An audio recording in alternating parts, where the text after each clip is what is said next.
Hello दोस्त। आज मैं नए इशू के साथ आया हूँ, इजराइल और फ़लस्तीन इशू। जो लास्ट वीडियो में मेडिटेरेनियन सी के बारे में बताया था, उसके बाद बोला था इस इशू पे आऊँगा। तो इसके बारे में आज जानते हैं। बहुत सालों से ये चलते आ रहा है। अभी तो ऑलमोस्ट इजराइल ने कंट्रोल कर लिया है। तो पहले और हाँ, लास्ट वीडियो में कुछ लोगों का इशू था कि मैं सही से वो फ़ोटो नहीं आ पाया था जो लैपटॉप में था मैप का। तो मैंने इसको बोर्ड पे ही मैप बना दिया। तो ये देखिए, ये रहा आपका फ़लस्तीन। तो ये 1946 का है ये फ़लस्तीन। और उसके बाद ये देखिए, ये रहा फ़लस्तीन और इजराइल ने ऑलमोस्ट यूएन प्लान हुआ, उसके बाद ऑलमोस्ट ये यहाँ पे कब्जा कर लिया था ऑलमोस्ट सभी पार्ट्स को। ये देखिए, ठीक है। 1940 थोड़ा अलग है, बोर्ड पे बनाया है तो थोड़ा कोऑपरेट करना पड़ेगा। मेन कंटेंट पे मैं ज़्यादा ध्यान देता हूँ। ये सब मेरे पास ज़्यादा ये कैमरा नहीं है और बहुत कुछ नहीं है मेरे पास। बस मोबाइल लेकर खुद ही अकेले बनाता हूँ वीडियो। बस एक ये वाइट बोर्ड है, इस पर तो थोड़ा कोऑपरेट करना पड़ेगा। कोशिश मेरी तरफ से पूरा है कि अच्छा से दिखाऊँ प्रेजेंटेशन ये सब। तो खैर चलिए आगे बढ़ते हैं। तो ये फ़लस्तीन है 1946 के पास, और ये रहा यूएन प्लान जब बना तो 1947 तब ऐसा हो गया। ये देखिए, ये जितना ब्लैक पोर्शन है ना, ये वाला, ये है फ़लस्तीन और ये इजराइल ग्रीन पोर्शन। अब देखिए, अभी 2010 में ये देखिए इतना ही बचा फ़लस्तीन, वो भी टुकड़ों में यहाँ पे हल्का, और ये ऑलमोस्ट अभी इजराइल ने कवर किया है। तो इसको पहले जानने से पहले एक चीज़ आप लोग को पता होना चाहिए। लोगों को कंफ्यूज हो जाता है, लोग सोचते हैं कि इजराइल और फ़लस्तीन जस्ट मतलब अलग, मतलब इजराइल ज़्यादा बड़ा है। ऐसा नहीं है। पहले फ़लस्तीन सबसे बड़ा हुआ करता था, वहाँ से सब निकले, वहाँ से 3 कंट्रीज़ का जन्म हुआ। ज्यूज़ जो इजराइल में आया, और अरब्स, और जेरूसलम का तो आप देखेंगे ही, जेरूसलम यहाँ के आसपास कहीं पड़ता है जेरूसलम। और यहाँ पे हाइफा पड़ता है। इसका केस हम बताएंगे कि क्यों हाइफा मैंने बोला है। तो ये तीनों हैं। तो ज्यूस का जो था वो, ये देखिए आपको मैप में दिख रहा है यहाँ पे, सॉरी मैप बोल रहे, यहाँ लिखा हुआ है। ये यूएन ने 1947 में फ़लस्तीन को अलग 3 पार्ट्स में डिवाइड कर दिया था, ज्यूज, अरब, जेरूसलम। और ये देखिए, और इजराइल का जन्म हुआ था 14 में 1947 इजराइल। तो आगे बढ़ते हैं। पहला इसका सबसे बड़ा चीज़ है, क्या जानना है। पहले ये सब कुछ आता था, टर्की ये सब ओटोमन एम्पायर के पास आता था, ठीक है। तो ये ओटोमन एम्पायर ऑलमोस्ट 78 में कवर करते थे। उस्मान शाह थे उस वक्त। तो उस वक्त आपने देखा होगा, वास्को डगामा ने इंडिया का खोज किया, कोलंबस ने यूएस का। तो वो 1498 में किए थे इंडिया का, और यूएस का 1492 में। एक्चुअली कोलंबस निकले थे इंडिया की खोज में, लेकिन वो कुछ उल्टा दिशा में चल दिए, तो वो खोज दिए यूएस, फिर इंडिया, उसके बाद वास्को ड गामा ने खोजा। वो भी एक रीज़न था क्यों ऐसा हुआ। एक्चुअली ओटोमन एम्पायर बहुत ज़्यादा ही स्ट्रांग थे उस वक्त। तो वहाँ पे जितने ट्रेड रूट्स और वो सी पे इनका कंट्रोल था, ठीक है। तो इन्होंने पूरा कट कर दिया वहाँ से। तो इन लोगों को जहाँ जाना था वो मैप सही से जा नहीं पाए, वो जाना था कहीं और, निकल गए कहीं और वहाँ से यूएस खोज लिया। तो ये था रीज़न कोलंबस का यूएस खोजने का। निकले थे इंडिया और हो गया कुछ और। तो अब देखिए क्या हुआ। ओटोमन एम्पायर तो आपको पता होगा 80s 90s के आसपास बहुत ज़्यादा ही एक्टिव थे। इनका फर्स्ट वर्ल्ड वार में इनका डिफीट हुआ, और मोस्ट ऑफ द पावर चला गया फ़लस्तीन का। उस वक्त फ़लस्तीन जो था वो चला गया ब्रिटिशर्स के पास, और स्मॉल पावर जो छोटे फ़लस्तीन का पार्ट्स था वो फ्रांस के साथ चला गया। तो ब्रिटिशर्स ने क्या किया, और हाँ, तो ओटोमन एम्पायर को बताए थे लास्ट वीडियो में, ओटोमन एम्पायर का 87% मुस्लिम थे, ठीक है। 10% क्रिश्चियन थे और 3% के आसपास ज्यूज थे। तो इन्होंने क्या किया, ब्रिटिशर्स ने, इनका तो हमेशा से एक पॉलिसी रहा है डिवाइड एंड रूल, जो इंडिया के साथ भी अपनाया और फ़लस्तीन के साथ भी अपनाया यही चीज़। और एक चीज़ और बता दूं, यहाँ पे बताना पड़ेगा। देखिए फ़लस्तीन और इंडिया का जो हिस्ट्री रहा है ना, वो देखा जाए तो ऑलमोस्ट सेम है। तो जैसे इंडिया ने भी डिवाइड एंड रूल का झेला जो ब्रिटिशर्स ने किया, वही चीज़ पैलेस्टीन को भी झेलना पड़ा। तो यहाँ ये तो हाँ 19th सेंचुरी में तो वो फर्स्ट वर्ल्ड वॉर में ओटोमन एम्पायर का डिफीट होता है। पैलेस्टीन एक फ्री नहीं मतलब ब्रिटिशर्स के कंट्रोल में आ जाता प्लस फ्रांस के। तो फ्रांस ज़्यादा इंटरेस्ट दिखाता नहीं, तो मेनली ब्रिटिशर्स ही उस पर कब्जा किए रहते हैं। तो पहली बार 19th सेंचुरी में ही demand for Israel for the first time मतलब आवाज़ उठा, और उसके बाद से वो जियोनिज्म रिवोल्ट भी इसके वजह से चला कि हमको जीव्स के लिए अलग कंट्री चाहिए। तो ब्रिटिशर्स ने क्या किया कि फर्स्ट वर्ल्ड वॉर के बाद एक जीव्स के लिए पैलेस्टीन को ही कंट्री बना दिया, क्योंकि वहाँ 3% थे, तो सोचे कि इसको बढ़ाना है। तो जितने भी बाहर के जितने अरब्स जितने भी कंट्रीज के अरब्स के और भी बहुत सारे कंट्रीज से जीव्स को माइग्रेट करने के लिए अलाउ कर दिया। तो ये लोग यहाँ पे आने लगे पैलेस्टीन में। और ये हाल ये हुआ कि देखिए जीव्स टू ये पैलेस्टीन आने लगे सब लोग हर जगह से, मतलब ये अरब से आए, आसपास जितने भी कंट्रीज थे सब जगह से आना चालू किए। तो इनका ये हाल हुआ 1887 में 3% था पॉपुलेशन, और वो 1930s में 30% चला गया। और ये जब ऐसा हुआ तो वहाँ पे तो फ़लस्तीन में ज़्यादातर मुस्लिम थे ओटोमन एम्पायर की वजह से। तो जब ये इशू हुआ तो वो लोग अपने में मतलब वो लोग वार करने लगे कि वो कोई भी अगर माइनॉरिटी मेजॉरिटी में आने लगे तो पूरा तो प्रॉब्लम होगा ही। तो वही दिक्कत हुआ, जब ये ज़्यादा पॉपुलेशन बढ़ा तो जो फ़लस्तीन में रहने वाले थे मुस्लिम्स वो रिवोल्ट करने लगे बहुत ज़्यादा। तब ब्रिटिशर्स ने वो माइग्रेशन रोक दिया ऑलमोस्ट।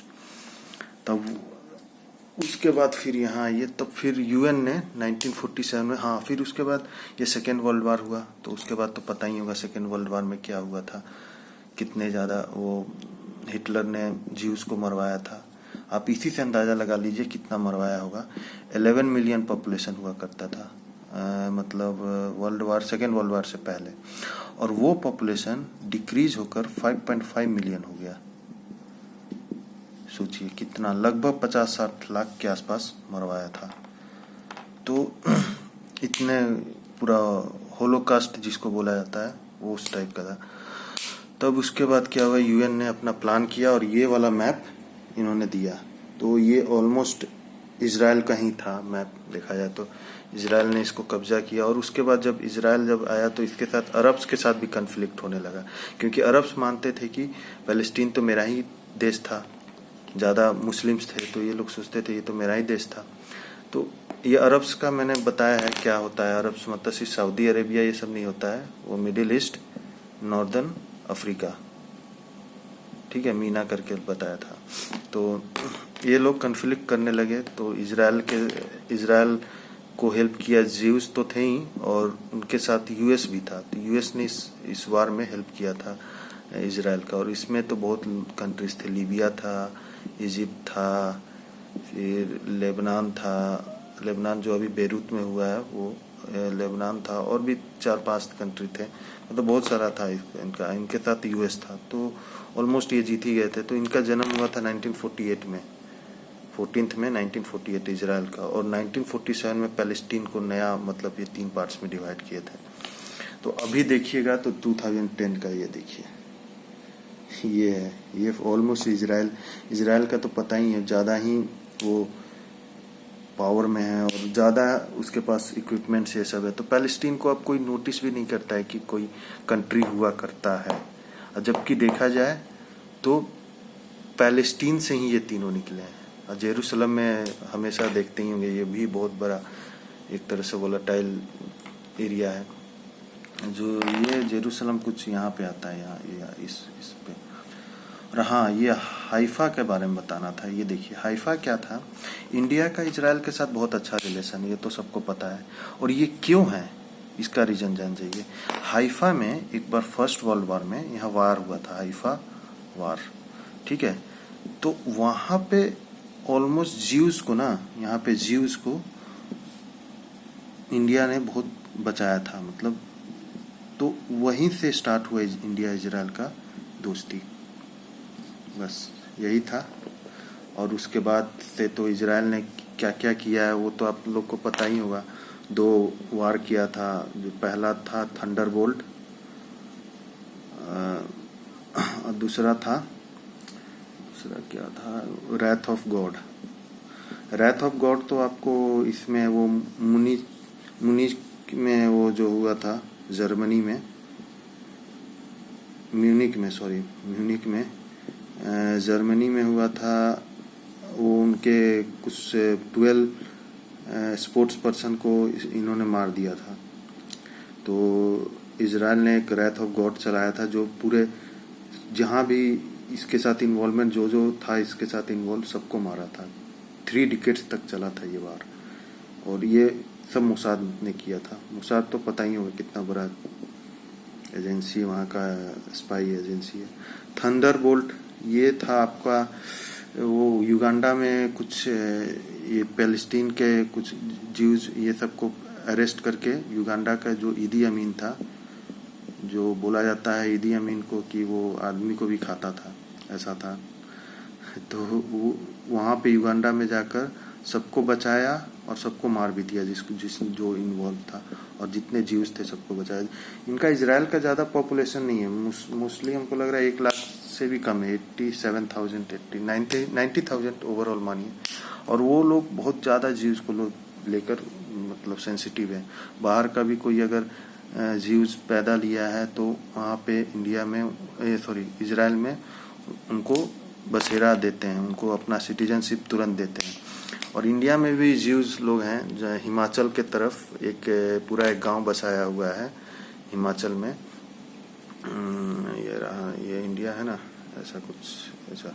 यहाँ पे हिमाचल है ना, तो ऊपर यहाँ पे कुछ एक गांव बसाया हुआ है, जो नाम याद नहीं आ रहा है। वहाँ पे ज्यूज का अपना एरिया है, ज्यूज का ही पूरा गांव है। और इंडिया सपोर्ट भी करता है ये सब इशू को लेकर। तो ये था पूरा वीडियो।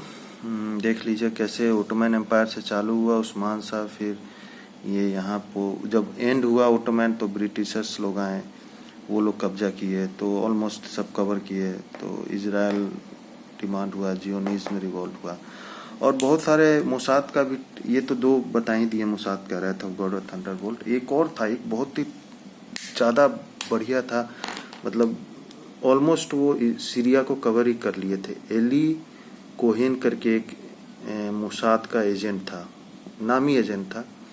मतलब अभी तक बोला जाता है कि ये अभी तक वर्ल्ड का बेस्ट स्पाई एजेंट था। ये ऑलमोस्ट सीरिया का प्रेसिडेंट बनने वाला था। इसी से अंदाजा लगा लीजिए कहाँ तक वो चला गया था लेवल। तो ये सब है। और 6 डे वार भी झेला था इजराइल ने, सबको जीत लिया था। तो बहुत कुछ हुआ है इसका।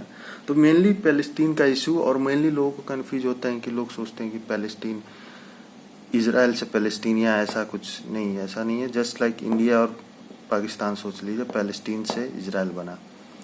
लेकिन हाँ, इंडिया ज़्यादा बड़ा है, पाकिस्तान छोटा है, लेकिन इसमें उल्टा है, इसमें पैलेस्टीन को ही पूरा कब्जा कर लिया है इजराइल ने। तो ये सब इशू था, और ये तो आज का इशू है। और हाँ, लास्ट लेक्चर में मैंने एक बताया था जो हफ्तार का, वहाँ पे जो रिवोल्ट का बताया था, हफ्तार टाइज कट कर दिए थे टर्की के साथ। तो उसने पूरा टाइज सबके सी लेवल सब कुछ टाइज कट कर दिए थे, ये बताना था। वहाँ पे कोई अटैक्स ऐसा टाइप का नहीं हुआ था, मैंने बाद में सर्च किया तो पता चला अटैक्स नहीं किया था। वो एक्चुअली सीज का रूट का सब कुछ टाइज कट कर लिया था टर्की के साथ। तो ये था, तो कोई लेबनान ये था ना, लीबिया के साथ जो टर्की का। हाँ, तो उसके बाद 2019 में पैक्ट साइन होता है EEZ वाला। तो ये हुआ, ये रहा पूरा इजराइल का इशू। तो ओके, थैंक यू। अब अगली बार कुछ मिलेंगे तो कुछ न्यू देखेंगे, किसके बारे में चर्चा करना, वो अभी तो कुछ डिसाइड नहीं किया है। फिलहाल जो भी है मेरे पास बताएं ही है, ज़्यादा कुछ है नहीं। कैमरा अच्छा कुछ इस टाइप से। तो जो भी है ये बोर्ड है और फ़ोन है। फ़ोन भी इतना छोटा है, मतलब Note 5 Pro है, जो अभी 9 शायद आने वाला है, 9 भी आ चुका है। इतना पुराना है तो इसलिए थोड़ा कॉम्प्रोमाइज़ करना पड़ेगा। चलिए, थैंक यू।